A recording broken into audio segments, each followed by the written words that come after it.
তো hello guys, আপনারা হতে চাইছেন যে স্ন্যাপচ্যাট অ্যাপে কোনো কাউকে ব্লক করতে, কিন্তু আপনারা কিন্তু কোনো কাউকে যে ব্লক করবেন সেই অপশানটি কিন্তু পাচ্ছেন না। তো আজকের এই ভিডিওটিতে জানাবো যে আপনারা এই স্ন্যাপচ্যাট অ্যাপে অন্য কোনো ইউজারকে কিভাবে ব্লক করবেন। তো তার আগে ভিডিওটিকে অবশ্যই একটি লাইক করে দিন এবং এই চ্যানেলে যদি আজই নতুন এসে থাকেন এখনই চ্যানেলটিকে সাবস্ক্রাইব করে রাখুন এরকম নতুন নতুন ভিডিও দেখার জন্য। তো আপনারাও যদি স্ন্যাপচ্যাট অ্যাপে কাউকে ব্লক করতে চান তো তার জন্য কি করবেন, প্রথমে এখানে স্ন্যাপচ্যাট অ্যাপটিকে এখানে ওপেন করে নেবেন এবং ওপেনটি করে নেওয়ার পরে তারপরে কিন্তু আপনারা এখানে নিচে দেখতে পাচ্ছেন সেকেন্ডে একটি অপশন রয়েছে, এখানে চ্যাট অপশন রয়েছে।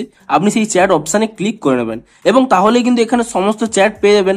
আপনি যে চ্যাটটিকে ব্লক করতে চান সেই চ্যাটের যে এখানে প্রোফাইল আইকন রয়েছে অর্থাৎ প্রোফাইল পিকচার রয়েছে, আপনারা কি করবেন সেই প্রোফাইল পিকচারে কিন্তু এখানে ট্যাপ করে নেবেন এবং এটি ট্যাপ করে নেওয়ার পরে তারপরে কি করবেন, এখানে দেখুন উপরে এখানে শেয়ার অপশনের পাশে একটি কিন্তু 3 ডট রয়েছে।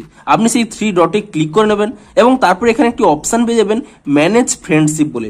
আপনি এই অপশনে ক্লিক করে নেবেন এবং তাহলেই দেখুন এখানে কিন্তু ব্লক বলে একটি অপশন শো করছে।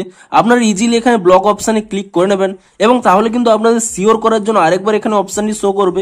আপনারা কি করবেন, এখানে ব্লক এই অপশনে কিন্তু পুনরায় এখানে ক্লিক করে নেবেন এবং তারপরে দেখুন আমি এখান থেকে ব্যাক করে নিচ্ছি এবং তাহলেই দেখুন এখানে চ্যাট লিস্ট থেকে সেই ব্যক্তিটির চ্যাটটি কিন্তু এখানে রিমুভ হয়ে গেছে, অর্থাৎ সেই ব্যক্তিটিকে ব্লক করা হয়ে গেছে। তো আপনারাও কিন্তু এভাবেই স্ন্যাপচ্যাট অ্যাপে কোনো ইউজারকে কিন্তু ব্লক করতে পারবেন। তো ভিডিওটি যদি একটু হেল্পফুল বলে মনে হয় অবশ্যই একটি লাইক করে দিন। দেখা হচ্ছে আরো কোনো ইন্টারেস্টিং ভিডিওর সাথে।